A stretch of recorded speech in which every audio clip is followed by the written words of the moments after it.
Okay, so good you feel. It's so good to see you, Winston, and everything like that. It'll be good to do. I'm going to learn, so bear with me, right? I know you did that Ancestry House. It's a great program. Thank you. And everything. And in the audience, welcome very, very much to Conversation. This segment is with Winston Munford, one of our own here at MNN. I know he's very involved. He's a photographer and a videographer. He's also did serve in the United States Army. We were just reminiscing each about having been drafted back in the old days when we had a draft, we might talk some about. But he's also been involved with a very serious program with Miss Yarborough called Ancestor House here. I know that airs at MNN and other matters. And Winston, thank you very much for coming in. It's so good to get you in the chair. Thank you for having me. Share with me your background. You're born and raised, that sort of thing, as a way to wade in. Okay. And then we'll talk about your life's experience and we'll weave it in with the human condition, politics, whatever. But share your own background, please. Okay. I was born in Chester, Pennsylvania. And I was raised by my aunt for the first 5 years. My mother was in school. And as a matter of fact, my mother and my father both were in school. They were chiropractors. Chiropractors, Yes, they would study. That's where they met. You mean literally you weren't in the home with your mother and father? Not for the first 5 years, For no. the first whole 5 years? But I had a beautiful time. My aunt and uncle were absolutely fantastic people. Wonderful. The only pain in that house was the pain from laughing so hard that your sides ached. Thank God for the ability to laugh. I couldn't laugh. I think I'd scroll up and just call it quits, you know. Yeah, so it was really good. The first 5 years were really, really beautiful. Those are really important years too. And the thing, I'm just curious, somebody was studying so hard, I don't mean to pry, but that they were studying so hard and it took so much of their time that you were their son, but I don't want to delve. Please, but go ahead. No, I don't quite understand. Why would they be having so involved with their studies that they couldn't? Was it they were so involved in their studies? That's the way I understand it. Of course, I wasn't able to understand what was going on, and my mother never really explained it to me. I just knew she was in school, and I knew that I had to stay with my aunt. Now my brother was a year younger. Yeah. But he didn't stay with my aunt. He stayed with my mother. Okay. So she had one child with her, and the other one in Pennsylvania. I see. Okay, that's good. And you had a good upbringing with lots of humor, apparently. Yeah, we had a what good were time. What were you? They were chiropractors. My both parents were chiropractors. Yeah, yes. but the aunt. What was the aunt up to? And what was well, going on that made you laugh so much in that house? As I recall, she was basically a housewife. I don't think she worked. I don't remember her working. Right. My uncle worked. He was a construction worker. Okay, right. And as a matter of fact, it cost him a leg. No, He really? had a construction accident. His leg was chopped off. Wow. Yeah, but he was a worker, and he had a lot of jobs that he did after that. You know. Yeah. And you were raised, was it apparently the hallmark of the upbringing and those formative years, those early years?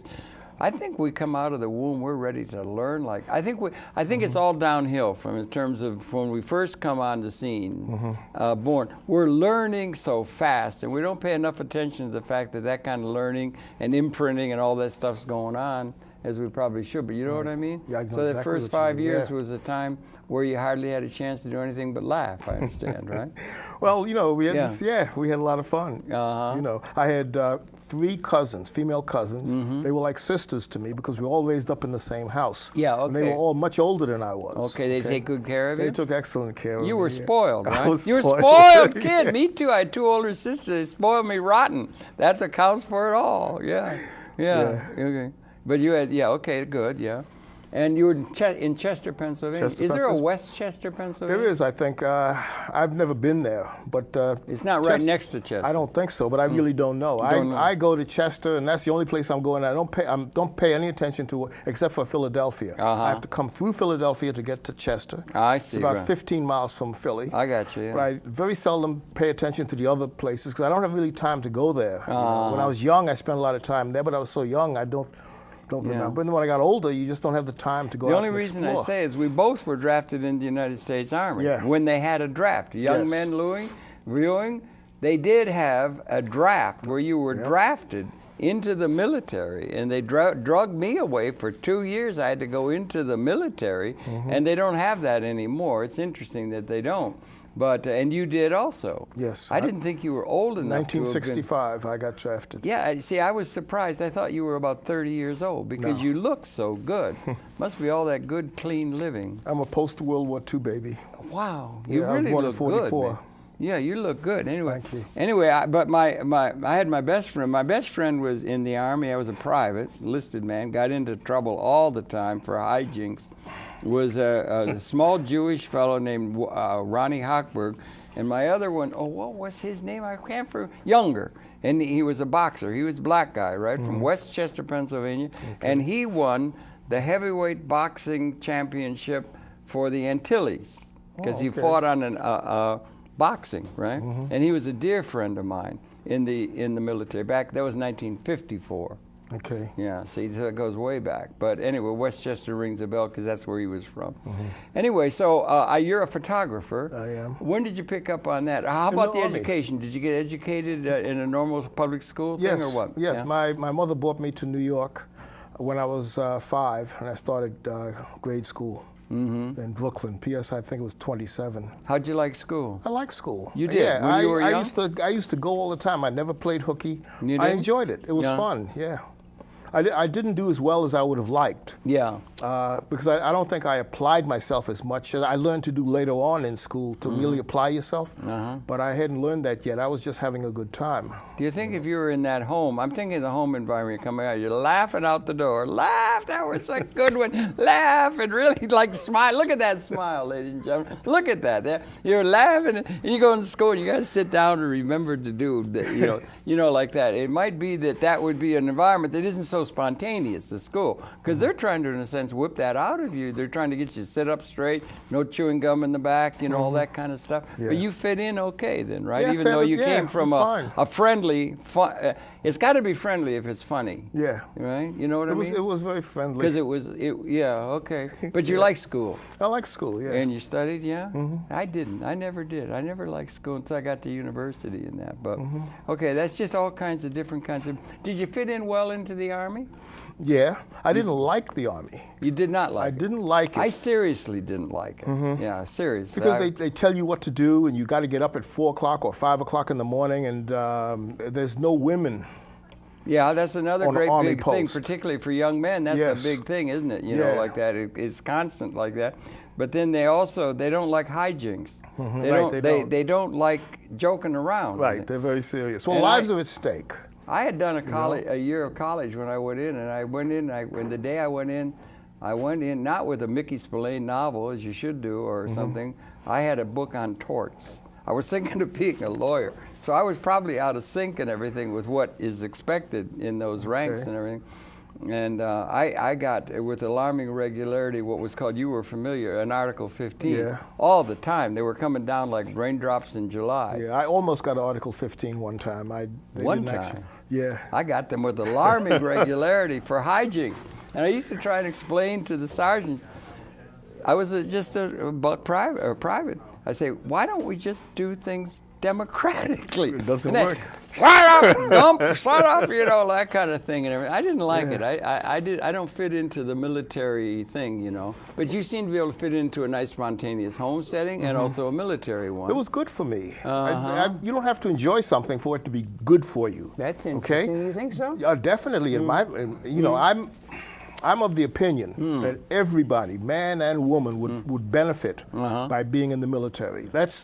It was that kind of a thing for me. Okay, I see. Okay, I was in the best physical condition of my life. I had been an athlete. Everybody's in good physical condition when you're 19. Well, I had been an athlete, and what'd you play? I was playing handball on the high school handball team. Were you good? I was pretty good. Yeah, fast, right? Yeah. Yeah. Handball. But not football. Not football. That's not too brutal. Well, baseball is a different thing. They wouldn't let me play baseball. Why? I have no idea. I haven't been able to figure that out yet. But the joke was... Maybe it was you weren't very good? No, I never got a chance to play. So let me quickly tell you the story then. Tell me. What happened was this. In grade school, I would try to play baseball, and everybody would say no, they wouldn't let me. The other guys wouldn't let me play. And the standing joke was Winston plays left out. Oh. And I never got on a baseball field until the Army. And they tried to keep me from playing in the Army. I went to the sergeant and I said they won't let me play. Now, don't ask me why. I'm just saying that for whatever reason. And the sergeant said, if you want to play, you will play. And I began to play. And then I learned that I had a talent.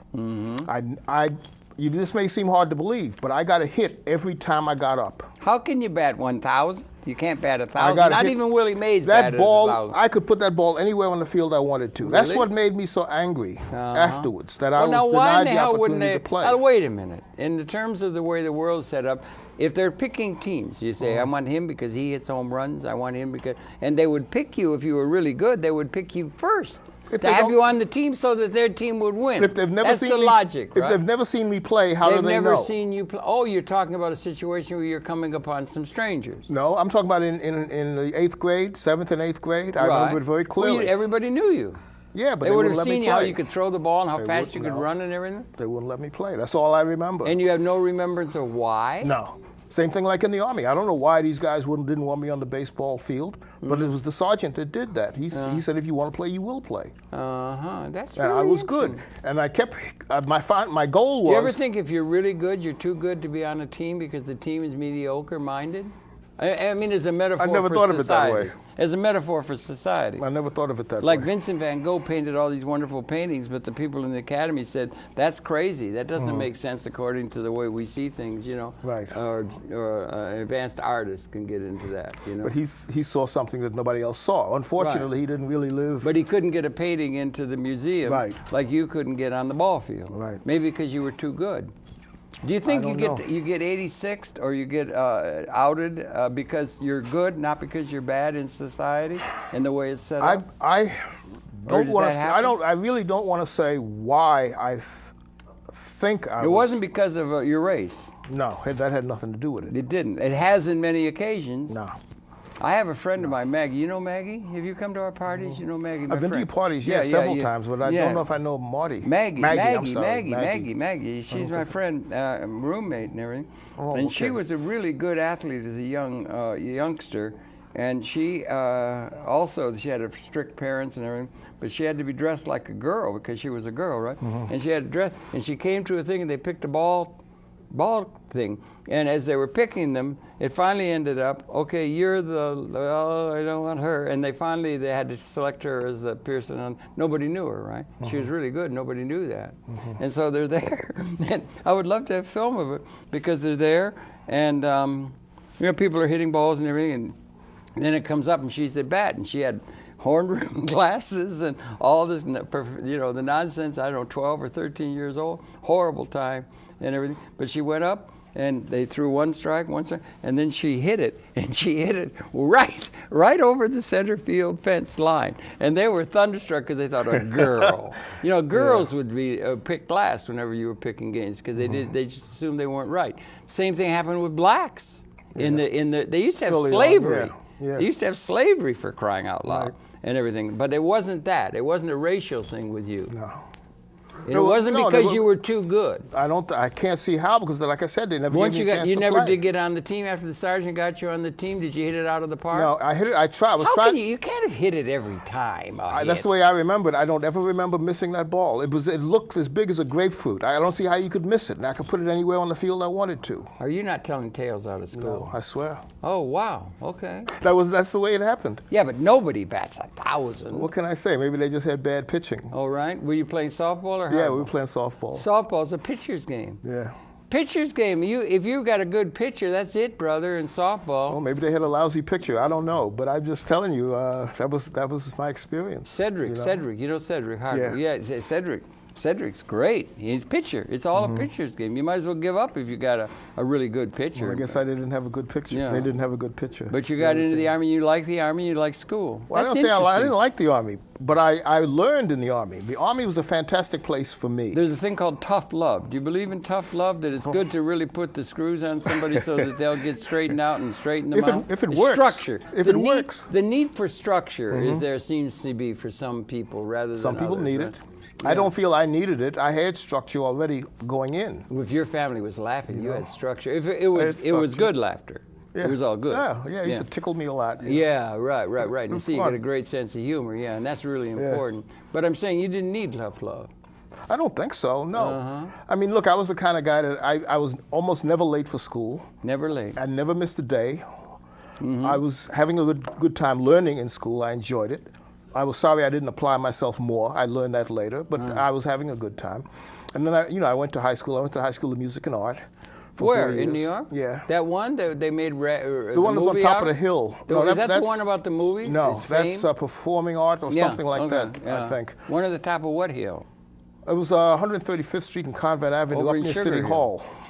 Oh, 100. Oh, not City Hall. I'm sorry. What am I saying? There was a school up there, university. I don't remember the name. City University. Is it City University? Yeah, City, okay. 138th, I think. Yeah, and it's a school. That's where you went to college? That's where I went to high school. High school. That's where music and art was. Yeah. And you were into the arts then, right? I was into the arts. I was an art major. Okay, you were art. Yeah. Paint or what? Painting, sculpture. Really? Yeah, okay. all kinds of. They give you a well-rounded education in the arts. And did that come out when you were in school? The arts, the thing of the arts, your appreciation of the arts in the home family and all that kind of stuff? We didn't really have that much in the family, no.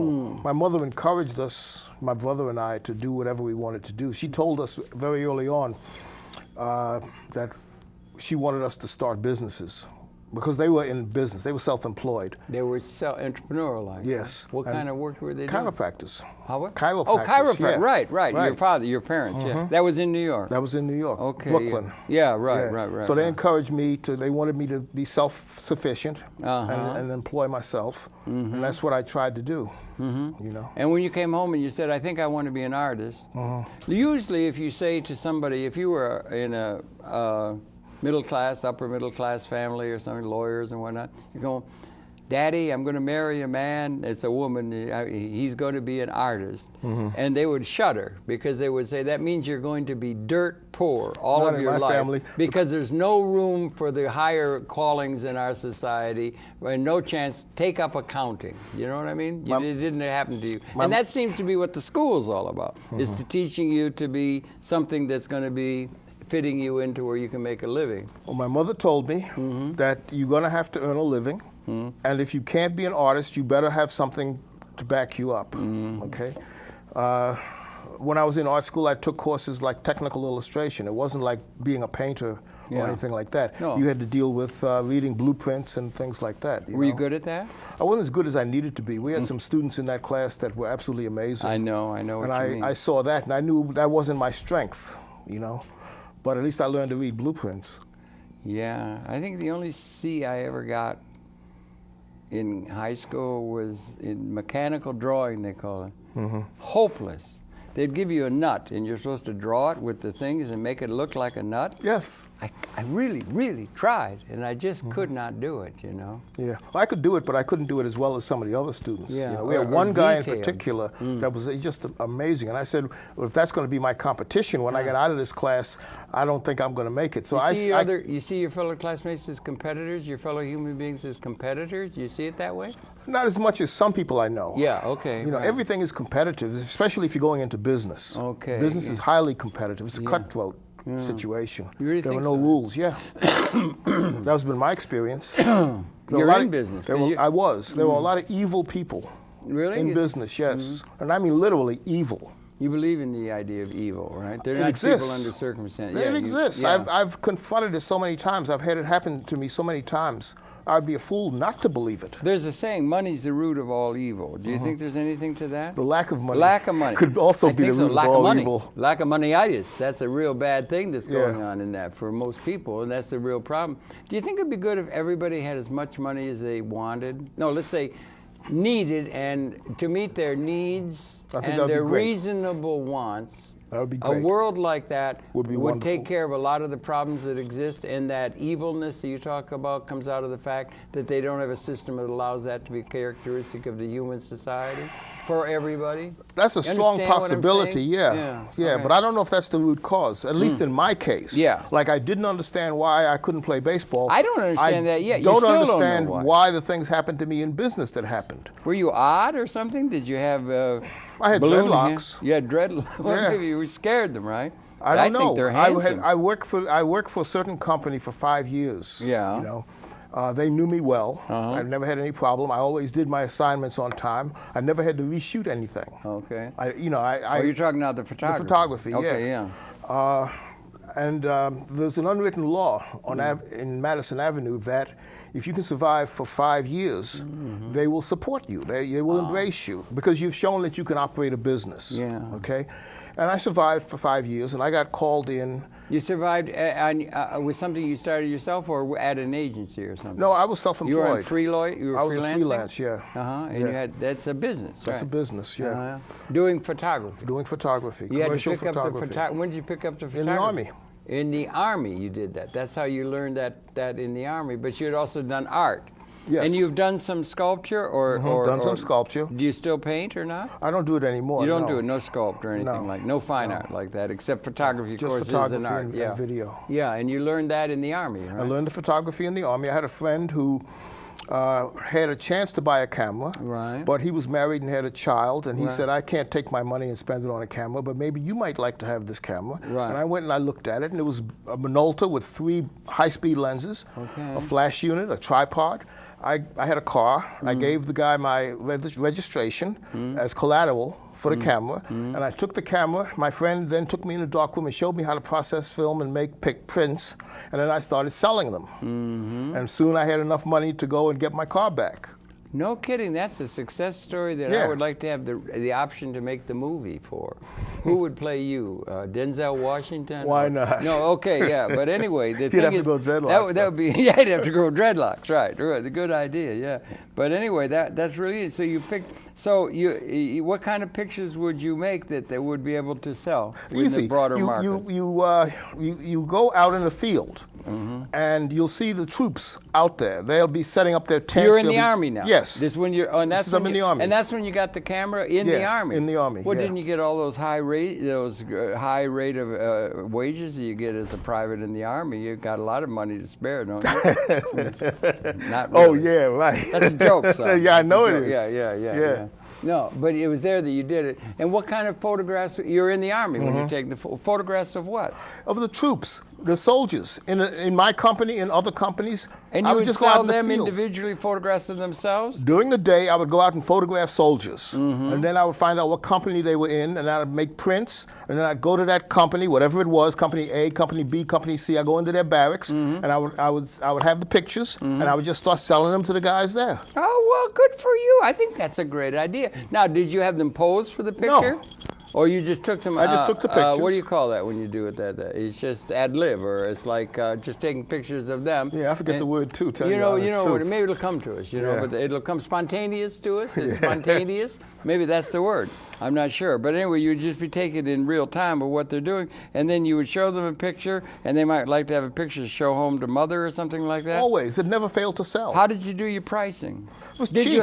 Remember now, I didn't have to pay for film. I didn't have to pay for... Because you're using stock that was the Army stock? Army supplied everything. Did they know you were using stock to build your own business up? Yes. Did they know that you were doing that from the supply room? Yes. Oh, there was no problem with that. Everything was free. Everything was free. That's why you like that's one of the reasons I like the Army, maybe. Everything is. You don't have to... put up with the slings and arrows of outrageous living in the civilian way. A lot of people are in the military and they say they could never survive outside because everything's taken care of. Everything's taken care of, yes. They take good care of you. They're still taking good care of me. Okay, good. Yeah. They're still covering you, the vets and everything? Okay, but you took these photos, but you entrepreneurially developed a thing for this and it worked. I realized... I don't mean to pry. You're back in 66, did you say? I was in 65 through 67. Yeah, see, that's about 10 years after me. But you would sell them a photograph of themselves, 8 by 10. What size? No, they were small. Most of them were no bigger than 4. They were like postcard size, black and white. Black and white. And how much would you sell one of those to them? Did you have a standard price, or it varied. A dollar or two. But what criteria did you do to make it $1 or $2? I don't remember. If the guy was really anxious to get it, would you hit him up for $2? I really don't remember. I honestly don't remember. Did you work it that way? That's a very important state of mind about marketing, right? I just know I made a lot of money at it. You made money. Yeah. Did you gamble? Did you shoot craps? No, you didn't do that. You'd rather build on your own enterprise. Yeah. Right? That was very entrepreneurial of you to do that, and you enjoyed it. I enjoyed it. Yes. You enjoyed it. You good? I was very good. Well, not at the beginning, no. No? But what it was, see, it didn't really matter if the picture was good or not, because there wasn't any other picture that this soldier had an opportunity to get his hands on. That's like a ready-made market, That's brother. exactly my point. That's why I did so well. Okay, I didn't have to sell these pictures. All I had to do was show it to them. And they wanted it. They wanted it. But why you could have given it to them? Why would I give it away? Well, you're getting it free. No, I want my labor. Give it free. What about my labor, my time? Okay. I've got to go out and track these people down after I shoot the pictures. I got to spend a half a day out in the field.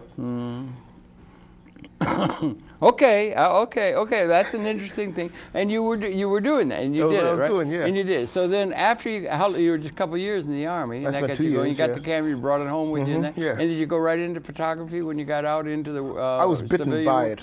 You were bitten. I was consumed. Did you by like it. Stieglitz? I mean, as yes, a photo. Of course, yes. Do you think of yourself a portrait photographer? Say that again. Portrait photography. Who, me? Yeah. Or no, not really. I think of him as portrait. I started off really just taking the camera out on the street and just shooting people on the street. Sort of like Magnum photo people, photojournalist. Right, it's sort of like photojournalism. Yeah. You come outside, you look at the light, you set your camera up, you pre-focus your camera so that you don't have to take time to focus. You just put the camera up and take the picture like that. Yeah. Okay. Is that what they call point and shoot, or ready to do? Well, they didn't have point and shoot then. They didn't have point and shoot then. No. Right. But you set up your camera so that it was almost like point and shoot. But Kappa, is it Kappa? That's what one. Yeah, he was great. And Bresson, and really, Bresson especially was. Photography is an art form. Yes, it is. A real art form. Yes. And you developed that after being engaged in it and being taught by the Army in the beginnings of that. Right. And worked out, and you cut your teeth on cutting photographs of the soldiers around you, from which you were able to make a little extra money. Right. American success story. Yeah. Really I used to do not just on base. I would go off post. You branched out. And do civilians, and it was you great. Outsourced. Yeah. I shot anybody that I could point the camera at, and then I would go back and try to sell them a picture. Boy, you were ready to fit into the modern globalizing world, weren't you? You were ready to reach across. Anyway, you did that, but it's interesting on the photography. And could I ask you something? Sure. You know the famous photographer, who was it? It's not Salgado down in Brazil, but he's really good, those things that he's done. But the guy from the Spanish Civil War, the famous one, where the guy, there's a soldier, you know the one? It's a famous photographer, a famous photograph from the Spanish Civil War. I don't know if it was Kappa. It might have been. I'm not sure. One of the co-founders of the Magnum and everything. But it's a famous, iconic thing. Or Iwo Jima. They got the thing with the Iwo. Something's iconic. Or Lang. Some of the Lang thing, the woman with the child. It's iconic. But photographers go. And so, like that guy, I guess what I'm getting at is technology and the movement. Because it used to be you'd have a camera, a shutter, Snyder lens, or whatever. You'd have a lens, and you'd have that. And now we got digital, right? Yes. And then we also have video digital. Yes. Okay? Now, if that guy in the Civil War, everybody would know what they're talking about if they saw it. It's a famous picture. Or the sailor kissing the girl on VJ Day in Times Square. That's famous, iconic. So that happened to be God. But if somebody's there and he got that just at the moment, happened to get that one moment, right? There's a skill to that, of being able to do it. Have the settings right and get the right timing and everything. Also some luck maybe in that. But why couldn't they go and make a video of that? Freeze one frame and print it and have it be iconic, so you don't have to get that minute. That's a good technical question. Yeah. The quality of video is not good enough to make big enlargements. Even high definition? Well, I haven't tried HD yet, but I doubt it. That's why you still have still cameras, because it's sort of like made to blow up with when in film it was fine grain. Yeah, okay. Okay, you could blow it up. Yeah. Well, with video you blow it up and it just didn't look that good. Plus, generally speaking, you have a slow shutter speed in video because the images are moving, and they don't have to be sharp. Okay, so you have a slow shutter speed, generally speaking. In still photography, you can have the kind of shutter speed that freezes the action, and then you can blow it up and it'll be sharp no matter what size you make it. So it's just that isn't catching up. That's the way I see it anyway. I saw some things. I remember the first time I saw high definition television. I'm comparing it to film, 35 millimeter film. I had this thing going at the UN or something. They had a thing going. I swear to God, it was 35 millimeter. High definition television. So that they're moving in that way, and the bandwidth is coming out of the labs now. You used to be to put a thing up on YouTube. It used to be you could put up any length program you wanted as long as the overall. You're familiar with the, files and stuff.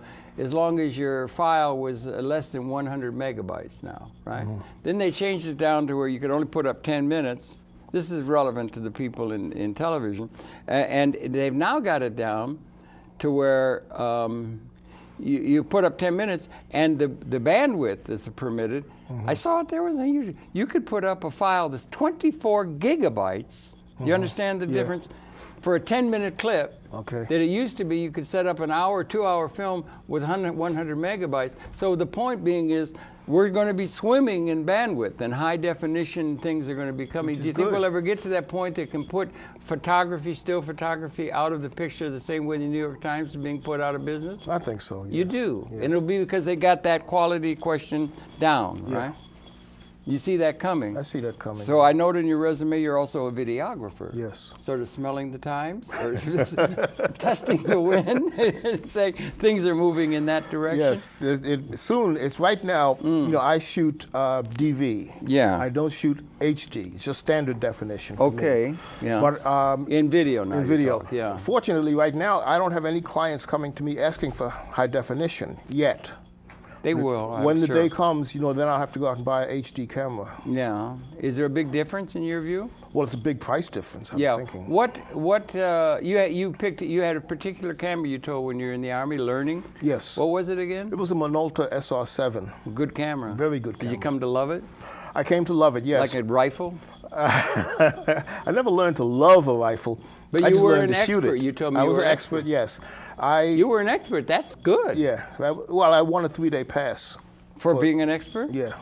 I was too, and I was such a cut-up. I was in trouble all the time for antics and everything, and they could not figure it out because I had never seen a rifle or anything. I'm not, and everything, and I just picked it, and I became the best shot in the whole company. Good for you, I mean, on the rifle, you go and fight a target. Yeah. Everything like they couldn't figure it out why that. They were just. It was like something out of Forrest Gump, you know, and everything. But you were like that anyway. So you had that kind of a thing, and you're going. That was the camera, and then you get into video because you're sensing the technological developments that are going with the times and so forth. So now, do you have a video equipment? Let's say we just did a program, T.C. Louis, beautiful guy. Yes. Yeah, beautiful. I have guy. a couple of video cameras. Yes. Yeah. How do you select them? What do you think? What do you think is the question? What's moving? Is there one? Like we used to have a Minolta, we'd have a Nikon, and people would have a favorite. They used to have a Hasselblad. A lot of people use Hasselblad, that kind of stuff. There was a favorite camera. Yeah. Is it the same with the video? Let's just begin at the prosumer level or something. Or what's your advice to people who may be thinking about getting into videography? That's a rough question, because what I did, I studied video cameras for years. You did? Before you bought one? Yes. I compiled a book this thick of on video cameras, but I didn't. And I was working here producing television shows. With Miss Yarborough? Then? I don't know if I was working with her then. She's but wonderful. And that show is great. It's a great show, yes. It's been on 10 years now. Yeah, I know. It's really good. But go ahead. Yeah, go ahead. So I found, I forget what's his name, one of the people here, Richie Speziale? Speziale, yes. Yeah, great guy. He used to sell these cameras. Okay. He worked at B&H. Yeah, he did. I remember when he worked there at B&H. So I went to him. Yeah. And I said, can you help me out? He was there shilling for Panasonic. Yeah. I think I know what I want, but I don't know it like you know it. Yeah. So he and I went down to B&H. And he helped me. When I got down there, he wasn't working there then? No. That was before he was working there. What happened was this. There were only 2 cameras that I could afford. We're talking about, professional cameras. There were only 2 that I could afford. And I had to choose between one or the other. Right. And one was clearly better than the other. So it was Panasonic. In terms of quality? In terms of quality, yes. It was clearly better than the other. So what format were you looking at then? At that time, we were looking at DV. Okay. Okay, go on. Yeah. So, that's got me started. I bought the camera. On his advice? On his advice, yeah. And I don't regret it. It was a good choice. Yeah. And which one did you get? AG DVC 200. You got that down like an MOS. What was your MOS? Do you remember? In my military occupation, It was construction draftsman. Oh, okay. Yeah, I don't remember the number. Yeah, but I was a construction draftsman. I don't remember the number either. Yeah. MOS, that's military occupational specialty. Right. And if you go in there and you're specialized in something, you're sure to get put in something else, it seems, and everything. I don't know. Anyway, so you got into that thing. So you're a videographer. Are you more of a photographer or videographer now? No, right now I'm doing both equally. You're doing both equally? Yeah. It was mostly photography? And I had a business in photography. I never really started a business. I never got a business off the ground with the video. Do you still have the business in photography? No. No? You've let it go? I didn't let it go. I was threatened. You were threatened physically or Both. legally? Both. I told you before that the business was rough, cutthroat, and brutal. Really? Yes, evil. Wow. Okay, talk to me. Yeah, I don't know. You were threatened physically for yes. your photography? Here's what I'll tell you the story then. Okay. We want to get to Miss Yarborough. Okay. Your ancestor house. I worked as a photographer's assistant. Okay. I started with a fashion photographer by the name of Owen Brown, and that was my first job. He brought me into the business, okay? And I learned from him how to shoot fashion, okay? And fashion is the kind of thing where you are in fashion and you're out of fashion. The photographers come and go in the fashion business. Really, as fast as style, I guess. Yeah, they change. As the style changes, Yeah. it seems that the photographers also change. Yeah, okay. And I wanted something that was going to survive, provide for me on into my old age. And what does that is product photography, commercial product photography. If you can make a can of soup look good, okay? If you can make a product look good, make the customer want to buy it, right? Then there's a market for that. And it has nothing to do with fashion, what's in fashion or what's in vogue or whatever. It's like in PR or advertising. Yeah. Yes, exactly. Okay. So I've worked for a still life photographer by the name of Sigrid Owen, and then I started my own studio. So I had learned both fashion and still photography. Okay, it's a good combo. Huh? I had an art background, which a lot of people said was necessary in order to survive. Okay. And then what happened was this. Essence magazine started up. Yeah. Okay. Okay. And there was some talk about Essence is going to need a black photographer. Because they didn't have any? They didn't have that many, no. There weren't that many at that time, okay? And so there was, as I remember it, there was a search. Everybody's on the lookout for this black photographer that's going to, do whatever he's going to do at Essence magazine. I put my hand up, sure. I had been working for other magazines. I was doing magazine covers for other magazines and things like that. Magazine covers? Magazine covers, yeah. For any big magazines? Well, none that you probably would know. There was one called Sales Management I did a lot of covers for. Okay. I worked for some ad agencies. I did some, stuff like that.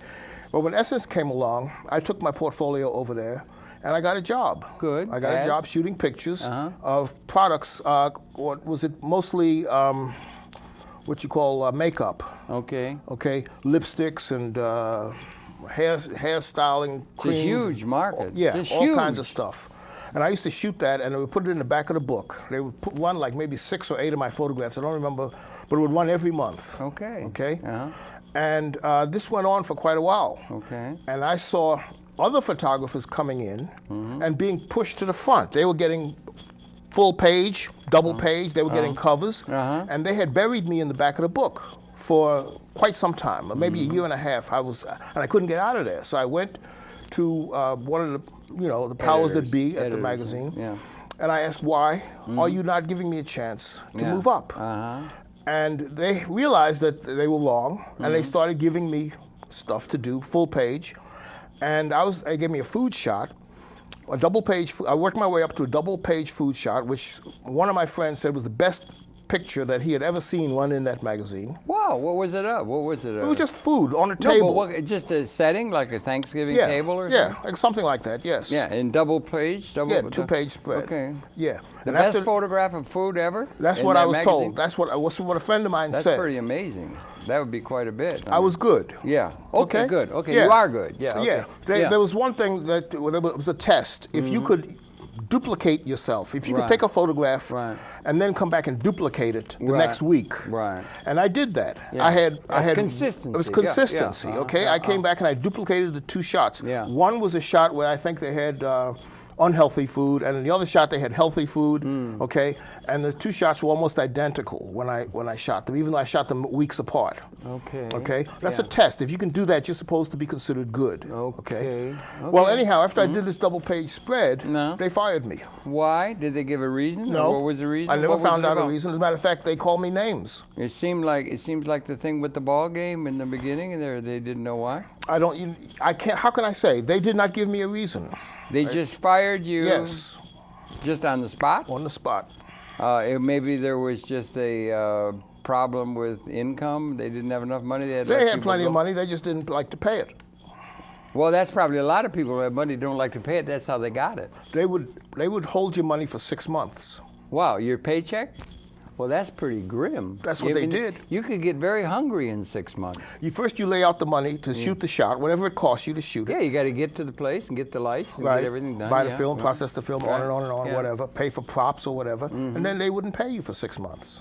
Okay, right. And there's no union, there's no organization. Not at that time, no. If you like Magnum, they have a little bit of trying to help the photographers. As a freelance, you're at the mercy yeah. of these people, and there was no way around that at the time. That's characteristic of. I hear that's characteristic of the movie industry. I don't know. I was thinking the music industry. Well, I worked in the music industry, so I know a little bit about that. Does that gets pretty cutthroat and everything? Do it now? It's brutal because when I was working in the music industry, I was part owner of a recording studio in Brooklyn. Okay, boy, you're a variegated guy, yeah. And we had 3 studios, and I had some money invested in those studios. That's why I say I was a part owner. I was also the manager. Right.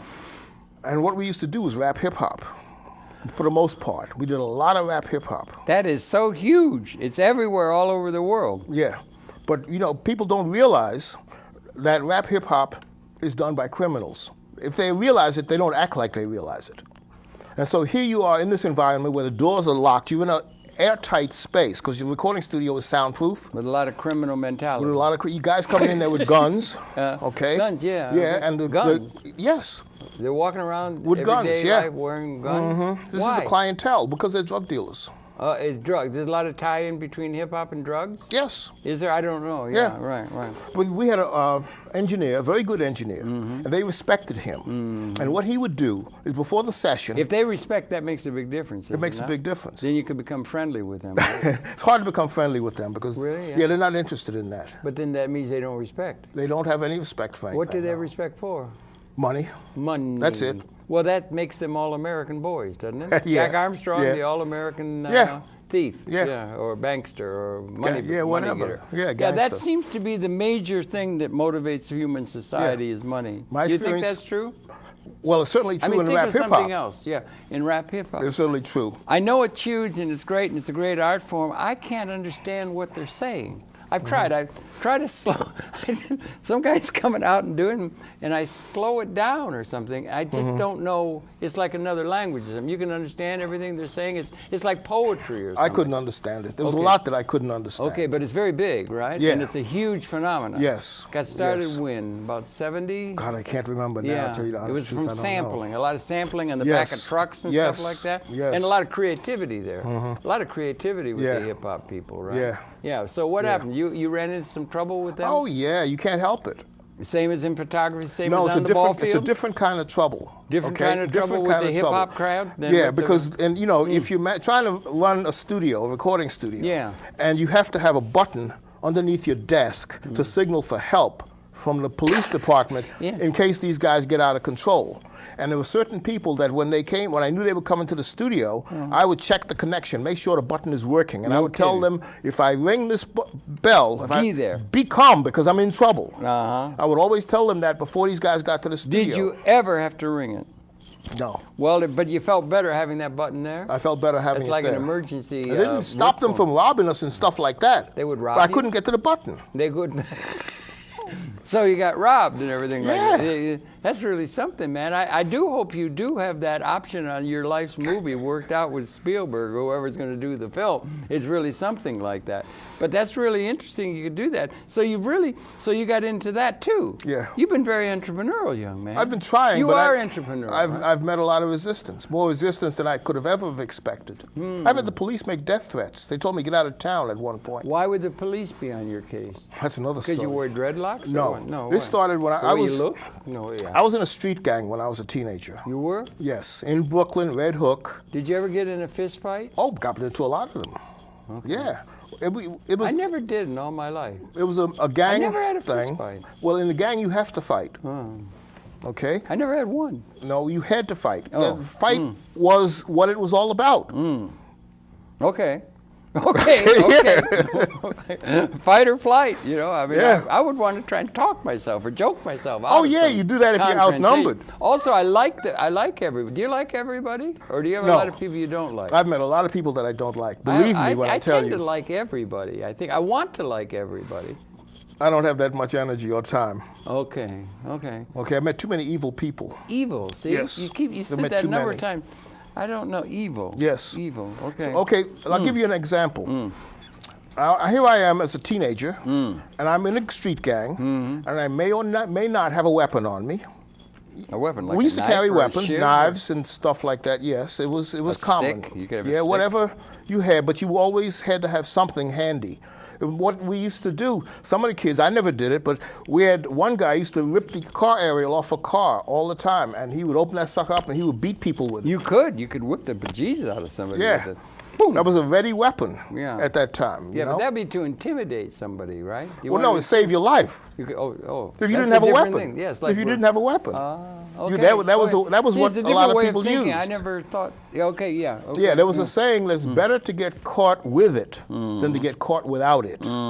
Let the police catch you with a gun or something like that or a knife. It's better you get caught with it than you get caught without it.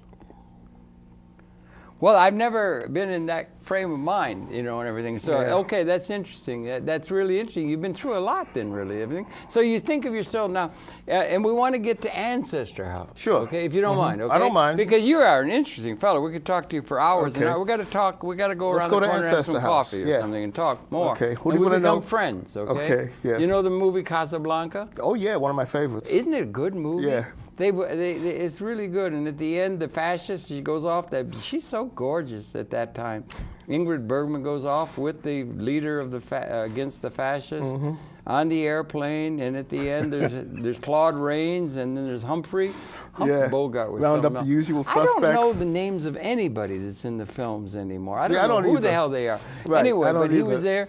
And they thought they were making a grade B movie. They thought they were making another knockoff or something like that. And it gets to the end, and they got letters of transit, and Claude Rains as Louis had come over had shown he's on the right side against the Vichy and all that. And he says, "Louis, this looks like the beginning of a beautiful friendship." And then off into, "This looks like the beginning of a beautiful friendship." We got to go on more like this, okay? Yes. But anyway, Ancestor House, Yes. Miss Yarbrough, because you helped produce that here at Manhattan Neighborhood. It's one of the best shows we got going. We've got a lot of good shows coming. It's getting better and better all the time. Yes. The fair here at Manhattan Neighborhood Network, you helped produce that. Talk a little bit to that. We got Okay. about 12 minutes left. This all got started with Winston Gilchrist. You know Winston's him? a great guy. He does some great shows. Absolutely. Okay. He's a pioneer, yeah. Right. What else? The other thing he does is he helps people. Yes, he does. Okay. Yeah. And he helped me. Okay. He introduced, if I remember correctly, he introduced me to Camille. I'm not Okay. sure, but it's Yeah. so long Camille ago, I don't Yarbrough, remember. yeah. But I think he and I were on the first show that she did as crew. Okay. Okay. Yeah, okay. And so we had a lot of people on crew that day. Right. I don't remember all of them, but we got the show going and everything went smoothly. And Right. you know Yeah. what it was is that at That's the just beginning. you're coming aboard here at MNN? Is that I'm sorry? You're just coming into MNN? No, I had been here a while. Okay, okay. You know, yeah. I used to come here every day. I did that like 5 days a week. You I would weren't come down here. 23rd Street? No, No, okay. Only okay, when good. I was here. Okay. And I got to meet a lot of people. Right. And one of them was Winston A lot of Gilchrist. good people I met here. a lot Winston's of people one of here. the best, yeah. Yeah. And he hooked me up with this. Okay. He also hooked me up. Nat Byrne, Nat Wood. Nat Wood. Yeah. And God, Gloria Messer. Gloria. Yeah. See, the whole gang. Yeah, Ella Harris, Dave Bond. Yeah. You know, Laverne Gittins. Laverne, yes. Yeah, great people. Yeah. Yeah. And what happened was this show was a good show. Willie Stoops. Yes. Yeah, Go Willie. ahead. Yeah. The show went well, and I Josh Walensky. No, I don't know him. Josh is in the control room. He's great. Oh, okay. He's one of the best human beings in the history of the universe. Well, okay. Anyway, and he's one of our own, right, on MNN. It's a great. Right. We're just singing the praises of our fellow. Yeah, there are a lot of good producers people at here. MNN. They really are, more than they might think. Okay, go ahead, yeah. So what it was is that I think at the beginning we tried a lot of different people out, and a lot of people worked on the show. Yeah. But over time it became like a certain crew. I was there from the beginning, and I don't know who else was there from the beginning. I really don't remember. Yeah. But we developed into a crew that worked together all the time. Right. Okay, and everybody was good on that, at what they did. Everybody's teaching everybody else. Yeah. And so we had a really good crew, and everybody was behind Camille, 100%. We wanted to see the show succeed. She's a class act. Right. Yeah, and she treats everybody right. Yeah, and she's smart. Yeah, really she's very smart. She knows a lot of people. Absolutely. She knows a lot of people. I don't know how she can do it, but she knows a lot of people. How much knowledge can fit into one head? Yeah. Yeah. She's got it all stored up there. And she can go on and talk for hours about the different subjects. I don't think I could do that. No, but it answers how focuses on the African experience and that kind of thing. Yes. Yeah. And she gets all those people that are into that way of seeing things. Yes. She likes to bring on some of the best teachers. Right. Because she was a teacher, I think at City College or something like that. I'm not sure. And so she brings on Professor Jeffries, and I think there were a whole bunch of others we were mentioning. Dr. Smalls. Small is small, no S on the end. Yeah, he was on Winston last night. I was watching. Really good, yeah. I think we had Dr. Ben on once or twice. I understand over the years. He's getting a little up in years. Last I heard, he was in a nursing home. Good guy. Okay. But we've had some really great people. Yeah. And Winston does so well about Malcolm. Winston Gilchrist does the thing about Malcolm. And there's Nat Wood. There's Community Cop and all that. Yeah, okay, but anyway, but Yarborough, Yeah. So, it's just a matter, to me, it was just a thing of finding a show that I liked working on. Right. And a group of people that I enjoyed working with. And you just stayed with it. You stayed with it for 10 years. Oh, boy, I'll tell you, our gain. It's so good to have you here working on that. Thank you. The show, talk about it a little bit. Lay it out for the people, because that's something you put a lot of attention to. It's basically talking heads. Yeah, right. We find people Camille finds people that are interesting and have a story to tell. And there's a lot of community involvement. Right. We get people that are involved in the arts sometimes, the theater. We used to do performances, dancers, musicians. Storytellers. She's a storyteller. Yes. We did authors. We did all kinds of things. We had a farmer. Grew food and animals, chickens and things like that. And we had him on the show. That's very informing. Somebody ought to do something about the industrial farming. It's horrible. Do you ever know the way they treat the animals on those industrial farms? No. No, I want to tell you. Ooh. Just be aware. Turn off your show. Yeah, doggone right. That's all right. It's a very hip-hop thing. There you go. It was a good hip-hop beat. Like that. But the way they treat the animals in those industrial farms is unfriggin' conscionable, man. They got them stuffed in cages. They're insane. It's horrible. I really think people ought to get up in arms. Chickens should be walking around in the yard. Yeah.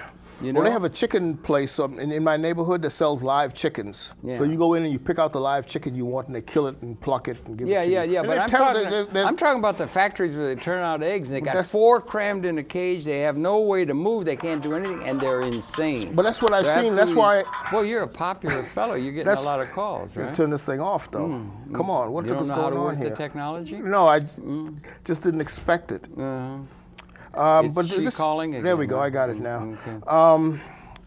The chicken place is the only place I know that I've seen myself where the birds are kept in these tiny little cages, all crammed in, and it smells terrible. No, but then they have the feed coming through, and they have a little plastic thing that catches the eggs, and they're just crammed in there. And they do it with hogs. They put them in a thing where they can't move. It's horrible. I really think they ought to get up in arms there. I don't know if it's to gain a little percentage of it. I mean, the whole world, you're talking about the whole world, a lot of evil and things like that. There's a lot of evil in the world that people do in order to get an edge over other people, don't you think? Are you optimistic for the human prospect, or do you? Long term, I'm optimistic. You are long term. Yes, maybe you could share the difference. What's the difference? Short term, I think I feel funny saying this, but it's what I believe. Okay, that's a good beginning. What I believe is that men are basically evil. Okay.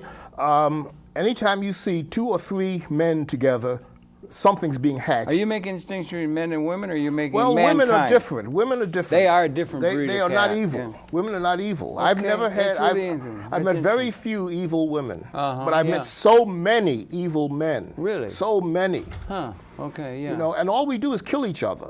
That's the whole story. The history of mankind is built on its wars. That's the truth. That's been the leading thing of all the political leadership throughout all And of this history. is done basically by men. It is done by men, yeah. And it's part of the male instinct thing and the Western thing and the technology, macho and all that kind of stuff. And the weapons now, I believe, are now species lethal. Don't know for sure, but I believe from the modeling that they are species lethal, unlike as recently as the Second World War, when we were protected in our impotence against the foolishness of people killing each other over something because they don't have ideas that are well enough to organize a society that nobody has to do that. Yeah. But do you think that they are actually, if there was an unleashing of the weapon, it would have to be the unleashing of the weapons of the United States of America, something that would gin it up to that point, but that it would mean that there would not be a single human being survive such an exchange or an unleashing of the weapons. They're so existentially significant in terms of the universe now, unlike as recently as the Second World War even. Do you think that might be characteristic of the time in which we live? Yeah. You do. For the first time in 200,000 years. First time in 200,000 years. We were protected as recently as when you and I were born. Okay, or the Second World War, last try we tried to do it. You know what I mean? So there's an existential new reality on the destructive side. There could be an existential new reality on the living side, or on the positive side, that we have a capability of taking care of everybody in a way that we never have been able to have, and so forth. Isaac Asimov, who did a program, he said, this is the most incredible generation in the whole history of the evolution of the species. 200,000 years we've been here, all out of Africa, and we're at a point, qualitative point of transformation. We're either going to join entropy, or we're going to make some sort of a qualitative, like punctuated equilibrium, or qualitative change toward liberation and so forth. Judith Molina and I tried to agree it'd be better to liberate humanity rather than annihilate it. Yes, we have the capability of liberating humanity and the ecology, or annihilate it. Yes. And so we're at that point, which we've never been before. Do you think that's the case? I think that's the case, yes. Well, that's a hell of an interesting time to be alive. It is. It's also a frightening time to be alive, because I can lay in my bed at night not knowing when some terrorist is going to set off a nuclear weapon. Well, okay. The Chinese have a saying. They've been pretty wise. Did you see the thing we did with T.C. Louis? Yes. Brought the wasn't that great, the opera? We played it last Anyway, that was really great. He's a beautiful guy and everything. Chinese have a saying spare us from living in interesting times. Yes. Because interesting times are also the most dangerous in a certain sense. Well, yes, so I we agree. live in those kind of times now. Well, I think it's a far, far better world now that Winston be here, Munford be here. I'm trying to do Ronald Coleman very badly. Okay. But thank you, Winston. Thank you very much. Really good.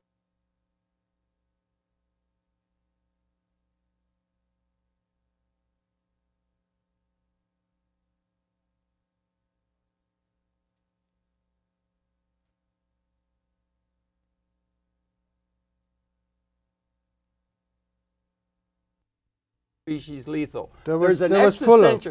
Well, it's Fuller and other people who think that that's a major thing, that it's not your normal time. We're at a time of qualitative transformation, like punctuated equilibrium in species or birth, the water breaking. We're coming into a new relationship of a liberated rather than an annihilated humanity. We have the capability, and we need. Anyway, we're no point talking.